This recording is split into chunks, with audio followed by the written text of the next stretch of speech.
मंडळी नमस्कार.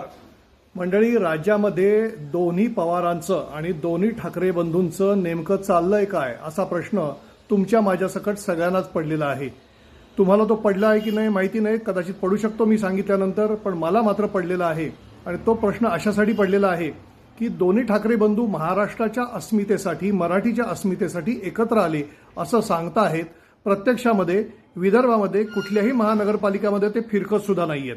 दुसरीकडे मुंबईला लागून असलेल्या वसई विरार म्हणजे MMR क्षेत्रामध्ये असलेल्या वसई विरार महापालिकेमध्ये ते एकमेकांच्या विरोधामध्ये लढतायत. म्हणजे जर ते एकत्र आलेले म्हणतात तर मग विरोधामध्ये का लढतायत असा प्रश्न मला पडलाय. तुम्हाला देखील तो पडायला हवा किंवा मतदारांना पडणारच आहे, नाही का.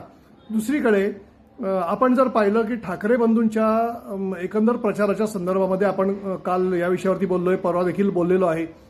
ठाकरे बंधू प्रचाराला नेमके बाहेर पडतात का? बघा, संजय राऊत यांनी ठाकरे बंधूंच्या 6 सभा होतील असं जाहीर केलेलं होतं. त्यातल्या 3 सभा ज्या होतील त्या मुंबईमध्ये होतील, एक पश्चिम उपनगरामध्ये, एक पूर्व उपनगरामध्ये आणि एक मुंबईमध्ये शिवाजी पार्कला.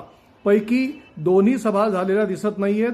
एक शिवाजी पार्कची सभा मात्र अनाऊन्स झालेली आहे, म्हणजे ती जाहीर झालेली आहे आणि ती होणार आहे 11 तारखेला बहुतेक, या रविवारी होते आहे ती. त्याच्यानंतर लगेच तिथे महायुतीची सभा होते आहे.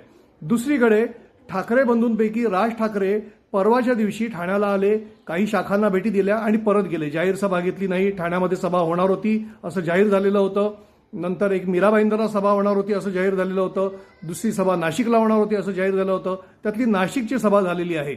मीरा भाईंदरची सभा कधी होईल, काय होईल आपल्याला माहिती नाहीये.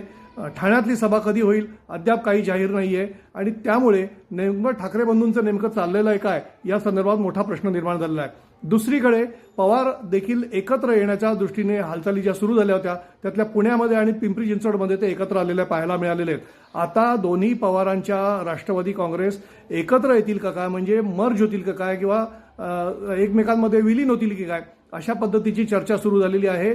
कदाचित पवारांना आपलं वय लक्षात घेता सुप्रिया सुळे, रोहित पवार यांच्या भवितव्याची चिंता असावी आणि म्हणून कदाचित त्या संदर्भामध्ये त्यांनी तो विचार केलेला असावा, असू शकतो.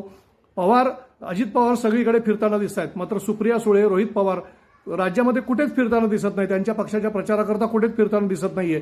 अजित पवार मात्र आपल्या पक्षाच्या प्रचाराच्या निमित्तानं सगळीकडे फिरतात. जळगावात गेले, परभणीत गेले, लातूरला गेले, सोलापूरला गेले, सगळीकडे ते जाताना बघायला मिळतात. पुण्यात आणि पिंपरी चिंचवडमध्ये तर ते ठाण मांडून बसलेले बघतायत. नेमकं या सगळ्या गोष्टी लक्षात घेतल्या तर दोन्ही पवारांचं आणि दोन्ही ठाकरेंचं नेमकं चाललंय काय असा प्रश्न जर निर्माण झाला तर त्याचं उत्तर या दोघांनीच द्यायला पाहिजे किंवा या चौघांनीच द्यायला पाहिजे, नको का?